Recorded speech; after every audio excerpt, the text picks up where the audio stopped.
दापोली तालुक्यात एक संतापजनक घटना समोर आली आहे। एका मोठ्या भावानं केवळ जाब विचारल्यामुळे सख्या लहान भावाचा निर्घृण खून केला आहे। ही धक्कादायक घटना दापोली तालुक्यातील उंधवरे बौद्धवाडी येथे घडली आहे। मृत व्यक्तीचं नाव आहे विनोद गणपत तांबे, वय 36 वर्षे, तर संशयित आरोपी आहे रविंदर गणपत तांबे, वय 42 वर्षे, मृताचा सख्खा मोठा भाऊ। प्राथमिक माहितीनुसार शनिवारी मध्यरात्री नातेवाईकांच्या उपस्थितीत रविंद्र आणि विनोद गप्पा मारत बसले होते। तेवढ्यात रविंद्रने विनोदला शिवीगाळ करण्यास सुरुवात केली। त्याचा जाब विनोदने विचारला।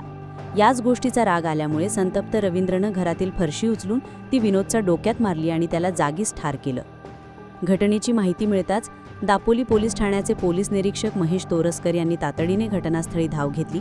संशयित रविंद्र तांबे याला अटक करण्यात आली असून त्याच्यावर खुनाचा गुन्हा दाखल करण्यात आला आहे। चिपळूण विभागाचे उपविभागीय पोलीस अधिकारी राजेंद्र राजमाने आणि पोलीस निरीक्षक तोरसकर यांनी घटनास्थळी भेट देऊन तपास सुरू केला आहे। फॉरेन्सिक टीमनाही घटनास्थळी पाचारण करण्यात आलं आहे। एका साध्या जाबातून सख्ख्या भावाचा जीव घेणारी ही घटना संपूर्ण दापोली तालुक्याला हादरवून टाकणारी ठरली आहे। रत्नागिरी 24 न्यूज चॅनलला आताच सबस्क्राइब करा आणि शेअर करायला विसरू नका।